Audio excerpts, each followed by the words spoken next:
Today, I have the pleasure of speaking with Mark the Irish Oshiro.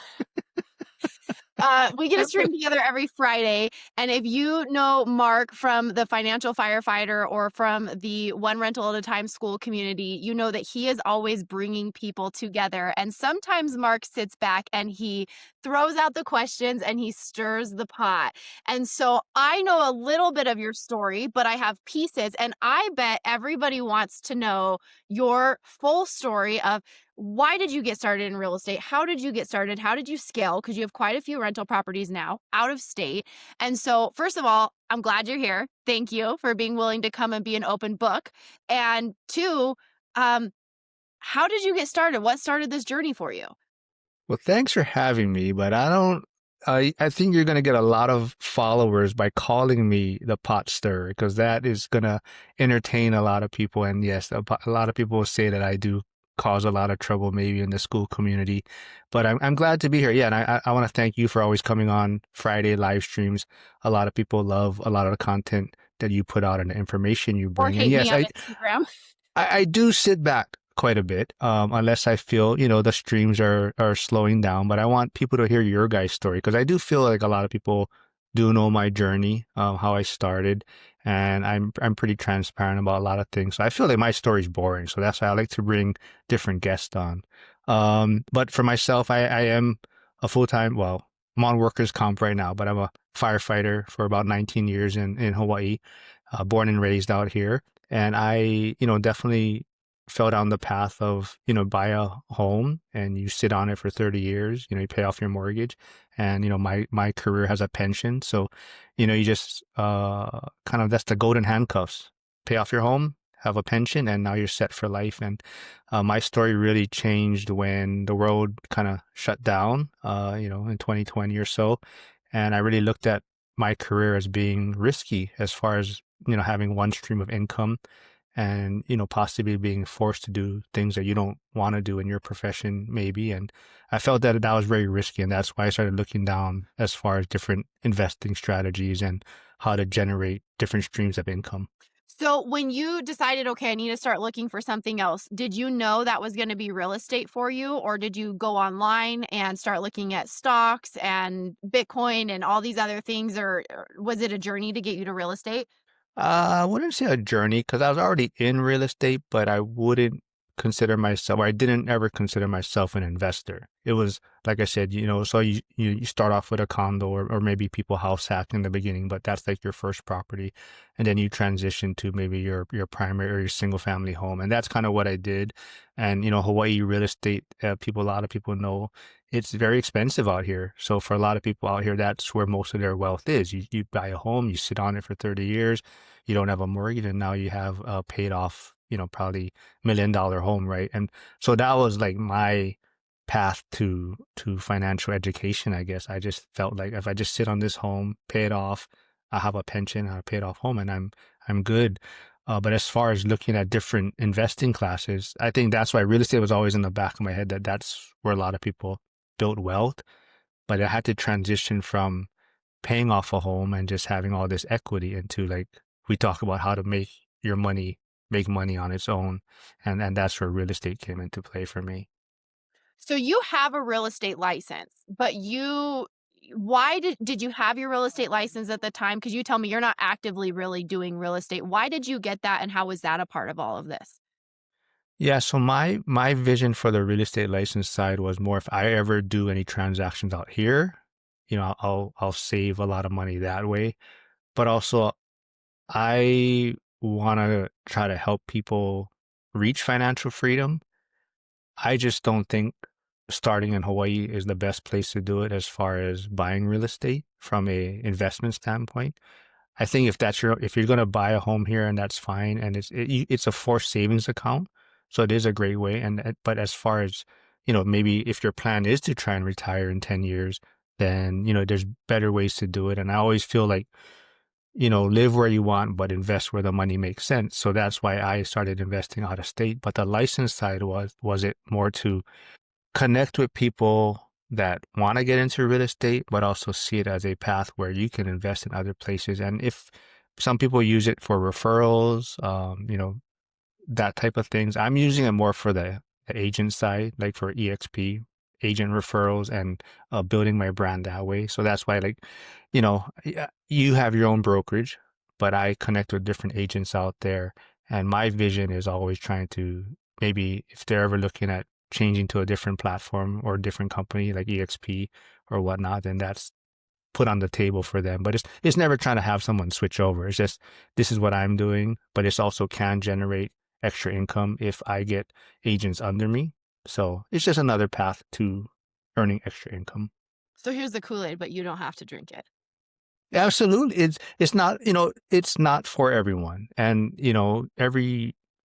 it's just like real estate, right? There's different types of ways to invest in real estate, and you just have to find the one that fits yourself. But, I think a lot of things are transitioning to that cloud base.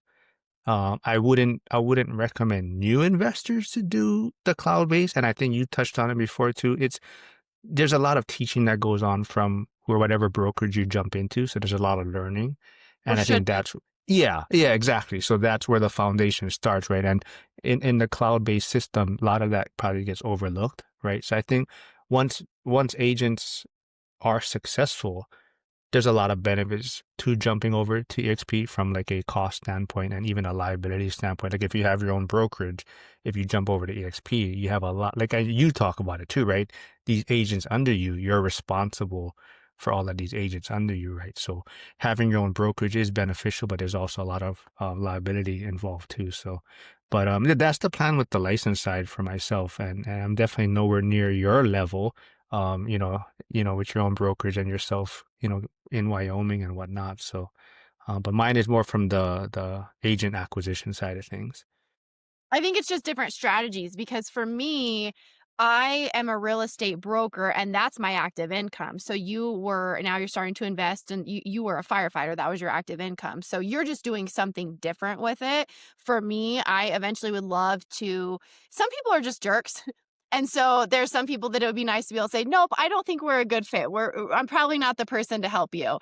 So I'll always probably do real estate and have my license. And I love working with investors and people that want to get into investing. But that's my active income, and that's just what I have to do is my active income. But okay, so you invested, you had a condo right in Mhm. Hawaii, and then you started investing out of state. Explain that process and that journey. So like I said before, I never considered myself an investor. It was one of those, you have the condo, then if you're fortunate enough, you can get the single family home. So I was able to hold on to the condo at the time. I mean, it was probably breaking even, when you factor in HOA and things like that, but it's very hard to cash flow in Hawaii in general. So I was fortunate enough to hold it. So I think I got the condo in, like, I think we talked on the live stream, though, we were talking about if I noticed anything during the 2008 housing crash. And I think I purchased it in 2008 or 2009, Okay. with the type of credits they're offering to first time home buyers. So for myself, I didn't really notice, well, there was a housing crash going on. I was just afforded this opportunity to get like a housing credit. And that's how I got the condo. So by the time I had it, there's already by the time I held it for 10 years or so, there's already a lot of built in equity. And was able to get into the single family home. And then, like I said, when the world shut down, I was starting to look at, okay, I have this condo here. It's worth this much. There's this much equity, but it doesn't really generate any cash flow. So how can I use that equity in that property and either buy something else or go bigger? And that's something I talk about too. I did a 1031, so I exchanged that property and took the proceeds from that and invested it in Pittsburgh, and we can talk about that later. But I invested in out of state real estate, and that's a mistake I would probably do differently also. So I'm glad I did the 1031, but for myself, I probably would have went bigger. So I went from a condo to single family homes, which, yeah, I guess you can say you're moving up in asset class, but I would have been better off probably to keep the proceeds into just one bigger property, like So maybe. like a small multifamily or something? Did you buy Yeah, multiple single family homes? yeah. So Okay. I mean, I guess I kind of went up in asset class, like a condo to single family home, but I would have been better to probably just keep the proceeds all into one bigger property. Will Yeah. you, just in case anybody listening doesn't know what a 1031 exchange is, will you give us just kind of like a brief? I mean, obviously there's experts, and if someone wants to do one, they should talk to a qualified expert, but will you give us a brief explanation of what that is?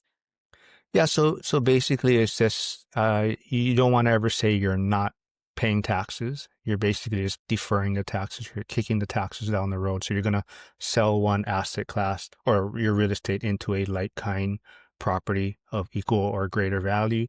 And then there's some guidelines to that. So you have to, declare the properties within 45 days of your closing, and then you have 180 days to fulfill the transaction. So you are on some timeline. So that's the other thing too, is I think sometimes people make poor decisions because they are trying to defer the taxes, and sometimes they get into the next investment or next property because their big concern is they're trying to defer the taxes when they should probably just be worried about whatever the next asset class is. And sometimes you have to pay taxes, and that's just how it is.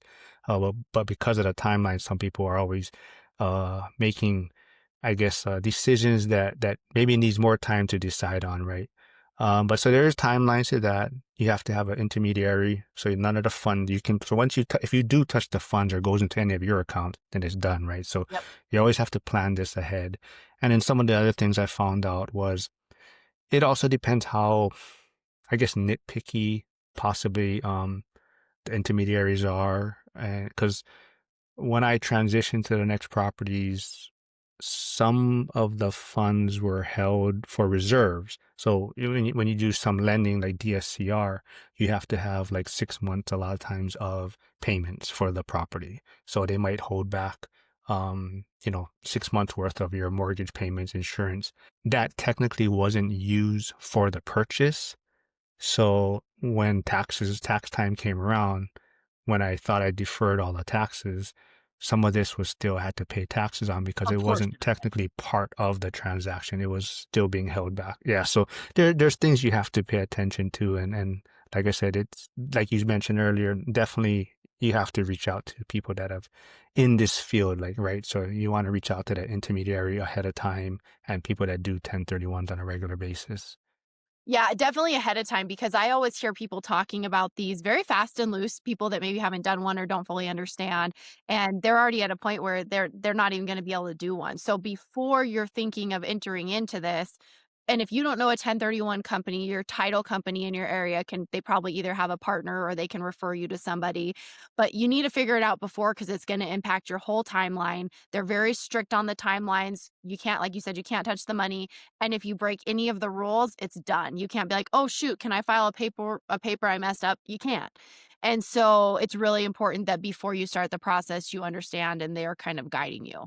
Yeah, and I think the one misconception also is some people hear the reverse 1031 and then they think they can just buy the property and then start the process for a 1031. So same thing, it all has to be done ahead of time. So if you set it up ahead of time, yeah, you can buy the property first and then look at the replacement.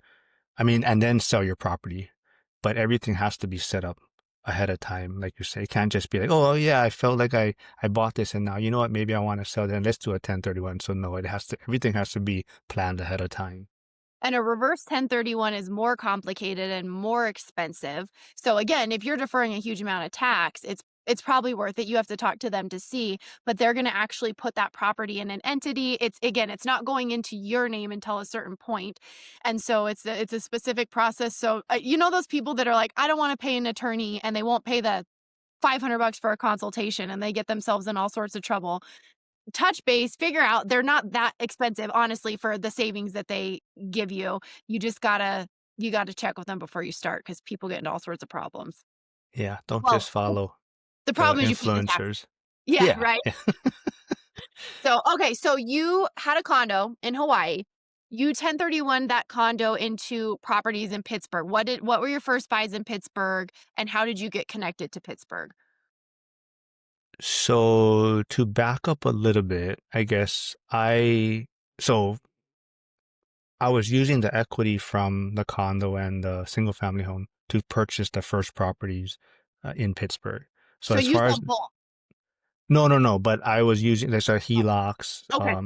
So before I even did the 1031, there was other properties that were purchased first. Okay. So the 1031 kind of came along, I guess, when I felt comfortable investing in Pittsburgh.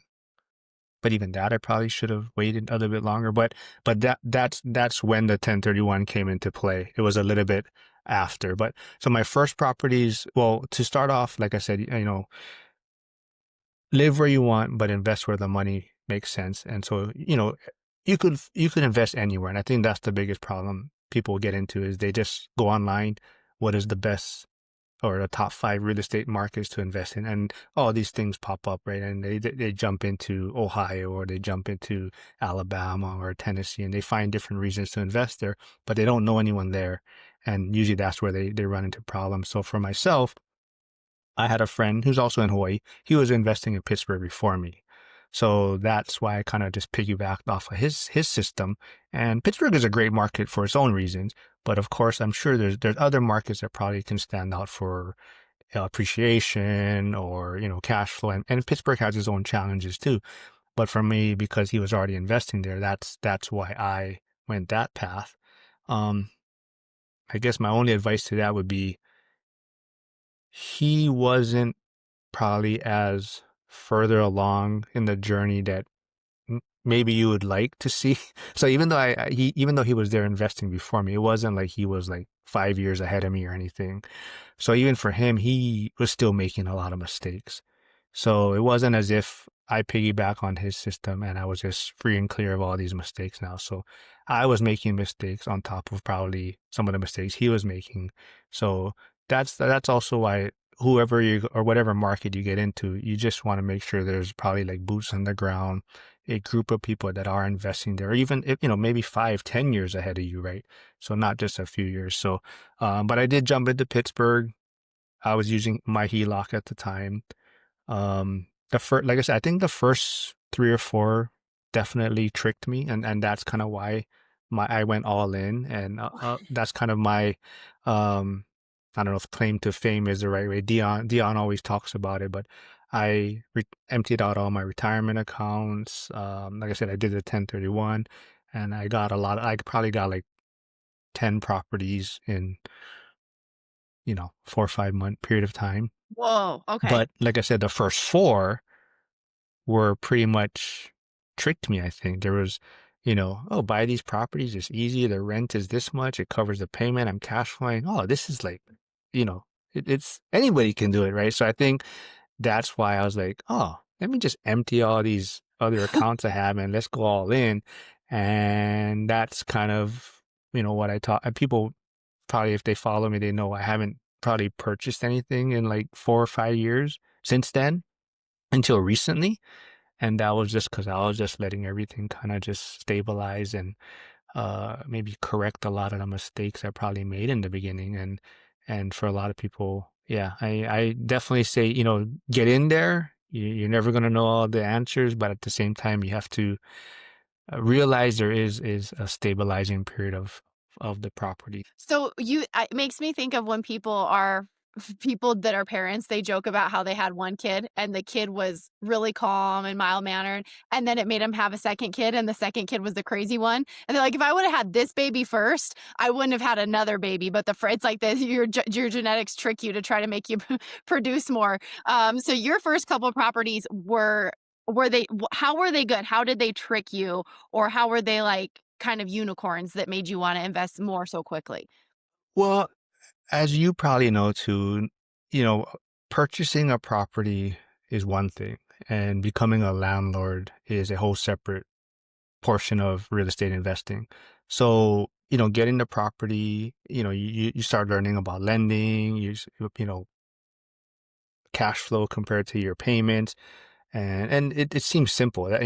That's why I joke to a lot of people. Buying the property is like the easiest thing. It's what comes after is what either people quit or they don't like about real estate. So, like I said, the first 4 properties were just like, yeah, I got these properties. I went through the hard work about the lenders, figuring that out, making the down payment, and now there's a tenant place. So, oh, that's all I have to do.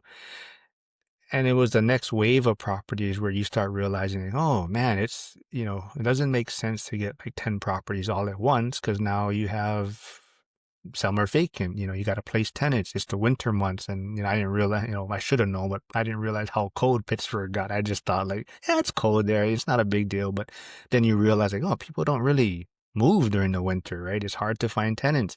And then people are talking about, winterizing properties. And I've seen videos on your DIY channel about how to winterize properties. And I'm like, what are you guys talking about? I mean, I'm in Hawaii, right? I'm like, what are you guys talking about? Right? So it's all these things you have to learn, and they don't all happen at the same time. And then, like I said, so if you get 10 properties all at once, you're each one you're probably dealing with something different. And it's like, oh, this little maintenance expense comes up, and it's like, oh, how do I pay for that one, right? How, if I'm trying to run this as a business, like, do I just pay out of my pocket, or how do I pay this property when there's no money in that bank account for that property, right? And it's just figuring out all those things, and right, and even dealing with tenants, right? So if you're going to use a property manager, or if you want to self manage, there's a whole learning curve there, right? So even if you have a property manager, you're going to have to learn how to manage that property manager. And there's a lot of people that probably, I think, finding a good property manager is the hardest thing. So a lot of times people are firing the first 3 or 4 property managers they may work with. So there's so much little things that are involved after you buy the properties. And like I said, for me, the first 4 was pretty hands off, tenants there paying their rent. And then when you get 10 at one time, and now each one, there's little things that come up. It's kind of stressful. And I always joke, I think if I wasn't a first responder, then it would have been a lot more challenging for myself. But I think a lot of times we just figure it out. So it's just we deal with it, and we try to get through it. And so, but like I said, it was almost doing nothing for 4 to 5 years from a acquisition side. So for me, it was just kind of just really letting things settle in, building back up reserves. I always talk about that. You got to have enough. So whatever I thought was adequate went through super quick. So now the other side is, oh, how do I figure out how to get more capital to pay for certain things? So that's another, headache that can be there. But so it was like 4 to 5 years of not really doing anything. And until recently, the last few months, I've been acquiring properties again. So you bought 10 properties, right? About 5, 6 months in 1 year, and then kind of Yeah. paused to Yeah. rebuild reserves, emergency funds and stuff like that, and then started buying again last year. Yeah.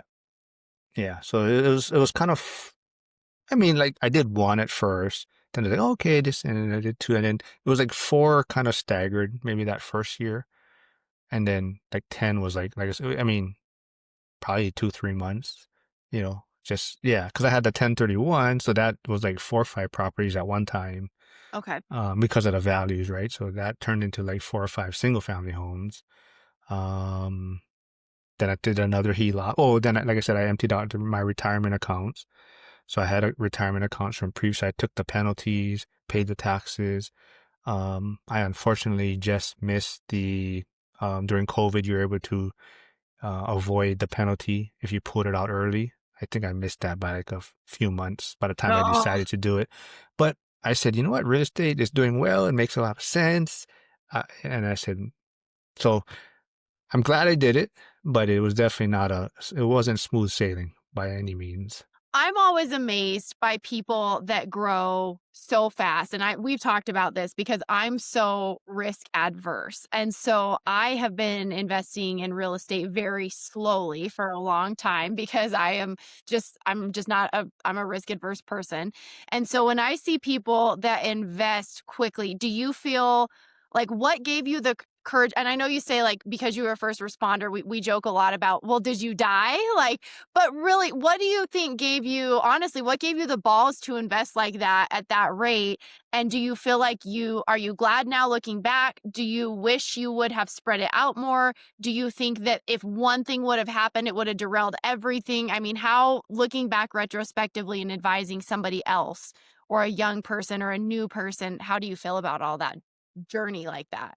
Well, part of it is from the financial side of being a first responder, I do have a pension. So Sure. that's always kind of that little safety net I do have. The other part of it is, I never, when you're talking about having a child, like the second child, I never thought of it that, but I always used to tell people getting into investing is before you have a child. Everyone reads all the books about when how to be a parent and all these things, and everyone's reading up on that. And then once the child is born, everything's out the window. It's just survival, and you're just trying to figure it out. But you added on to that how maybe that first child is calm and well behaved, and then you jump into the second one, and it's a completely different scenario. And this you have the devil child, right? And it's completely different, right? But so I think to that point, it's kind of I jumped in, like I read all the real estate books, I'm following all the podcasts. I jumped in, and it's like, oh, okay, we're gonna figure it out. It's okay. Then the second child came along, which was just a tornado of getting the 10 properties. And you kind of just have to figure it out. And, I think, I don't know, I don't want to speak for, but most people that do have kids, they probably at the end of the day, it's been a struggle, it's been a long journey, but then they're glad they had these children, right? And that's the same thing with real estate. It's never easy, it's not smooth, but at the end of the day, you're kind of like, all right, this was worth it. And it does take time, and I think that's why being in this community, like you touched on, the one rental at a time community, the school community, all that, those type of things, people are on that same journey, and they're always talking about the struggles, but they also see the people that got over that first 5 years of suck, and they're starting to see some of the benefits. It was 10 years for me. Yeah, well, yeah. So I think that's what we always say, 10 years. But I think at 5 years, you can start really seeing, The trajectory. yeah, like the wheels are starting to move and it gets easier. And then like on top, that 10 years is kind of when that hockey stick accelerates, right? But at 5 years, you're kind of, if you can make it to 5 years, you're kind of like, okay, I can do this. It makes a lot of sense.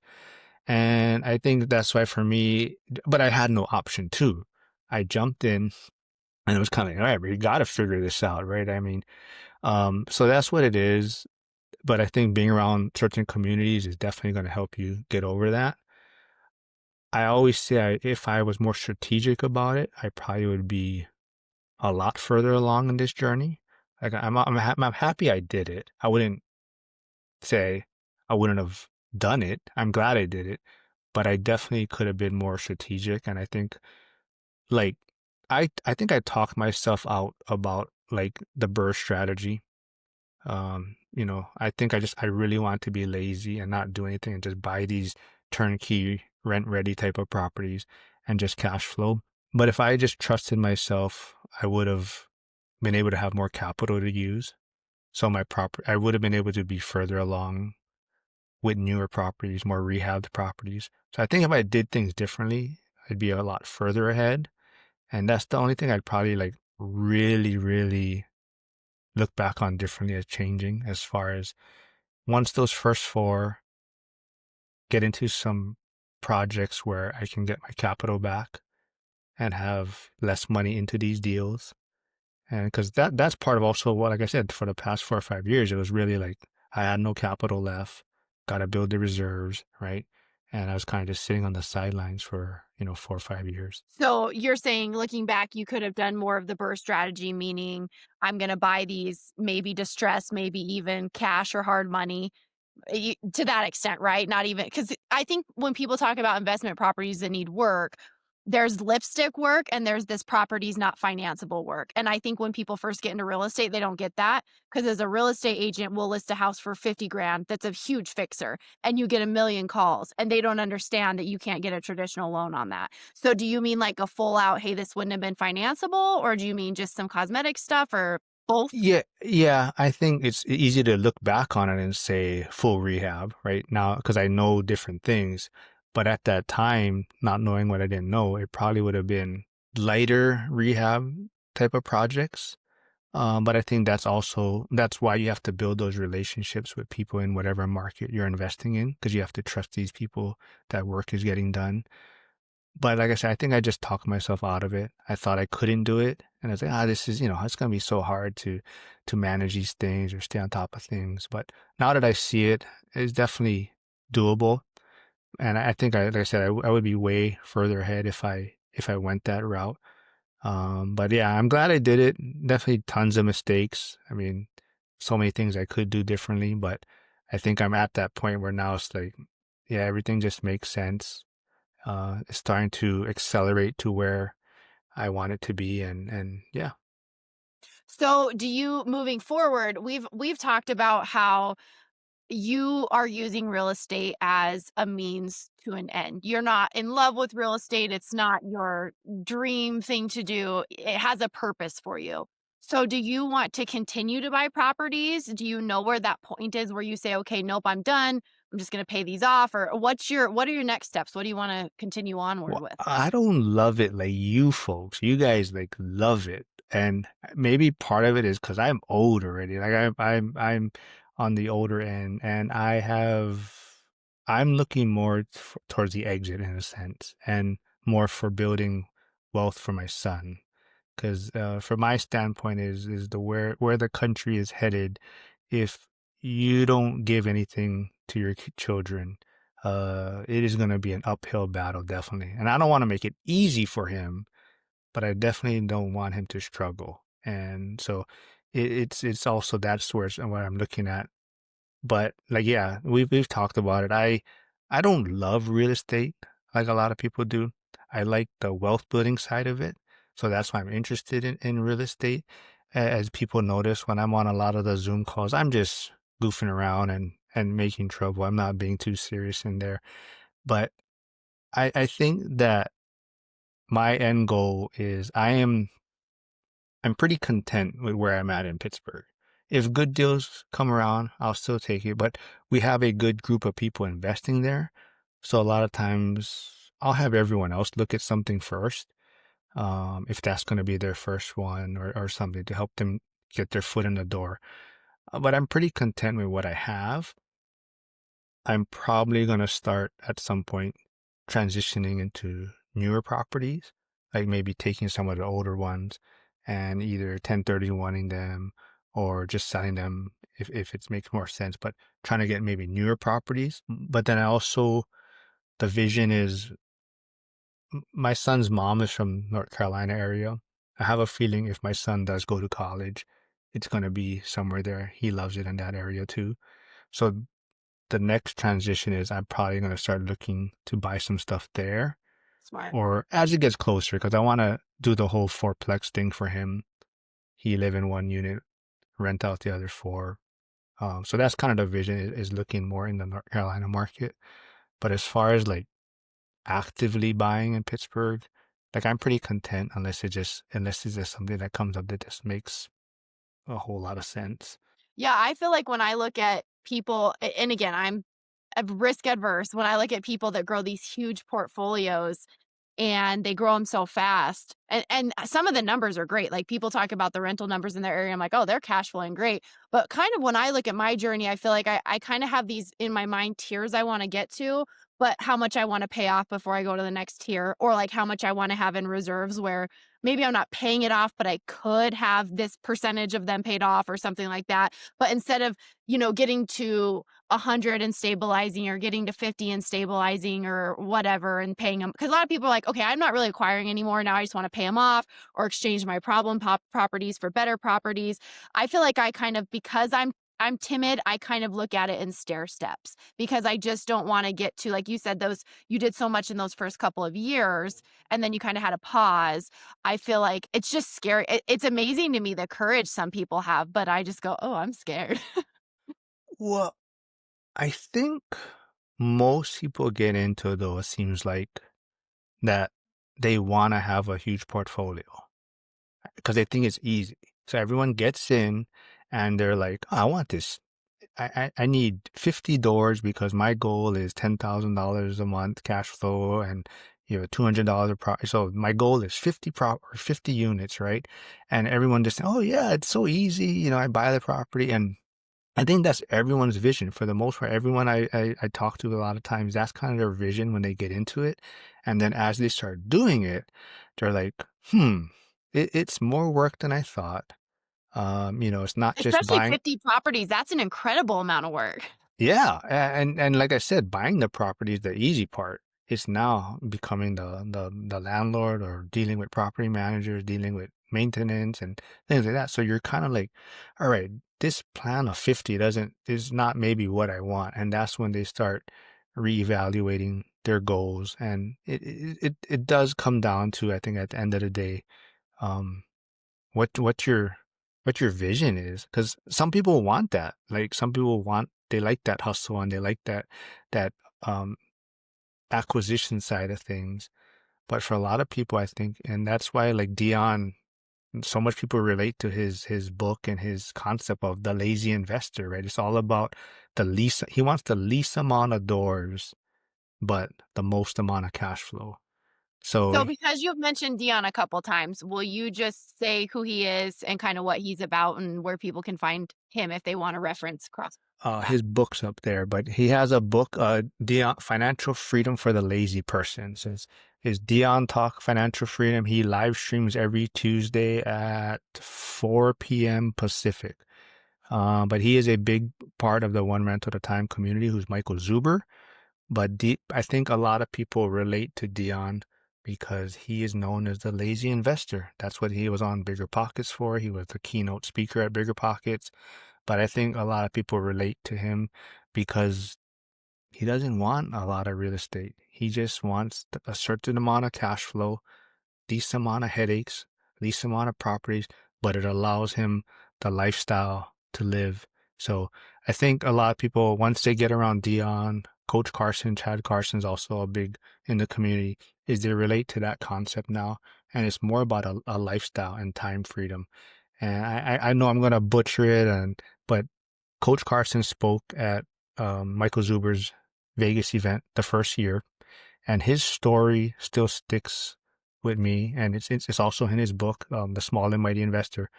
But I'm gonna butcher the story. But basically, it's about three couples that are on a cruise together. One couple has like, I think it was 5 to 6 paid off properties. The second couple had a bigger portfolio. They did it, they had like maybe 20 properties. Some had financing on it, some didn't. They do rehab type stuff, smaller projects. And then the third couple, who makes the most money, had this huge portfolio. They had apartment buildings, they did fix and flips, they're lending money. So they had this big operation, but they're making the most amount of money. These three, they all met on this cruise. They all were having a lot of fun. And they're like, hey, let's extend. We're having so much fun. Let's hang out longer. Let's spend 2 more weeks on this cruise. And the first couple that had the paid off portfolio, the small portfolio, I was like, yeah, let's do it. They have no obligations, right? They have a paid off property. They have nothing, so they're like, yeah, let's do this. The middle couple, bigger portfolio, but they still have some things that, they have some mortgages. They do work on smaller projects. They have to think about it. They have to maybe reach out to a few people and, okay, let's do this. But it wasn't as easy for them to accept just hanging out. And the third couple, who makes the most money, but has the biggest operation, they couldn't stay on this cruise. They're like, oh no, we got to get back. We got to talk to this contractor, this lender. We got, we got to go to the bank, do these things. And so they make the most money, but they didn't have that time freedom like that first couple had, where they say, yeah, let's just do this, right? So it's all about what kind of lifestyle you want. And I think for a lot of people, it's that time freedom that they're looking for, right? So, but yeah, I probably And butchered the story, but that was his story that just connected with a lot of people. that's a great example because I think it's so important to think about what you and your family, honestly, because you also have to be aligned. If you have 5 kids, it's not fair for you to be at work, 17 hours a day. I have specifically chosen not to have kids because I want to work a lot and that's not reasonable or fair. But I think you and your family have to decide what you want and what makes you happy and fulfilled, because there's so many ways that real estate investing can work for you. Even if you have one paid off property by the time you retire, that extra income, that supplement is huge and probably not that stressful because it's one property. And I just think that sometimes, well, a lot of times online, people maybe have their path and then they listen to a podcast or they look at someone's Instagram or they look at someone's YouTube channel and then they feel bad about why they're doing it the way they're doing it.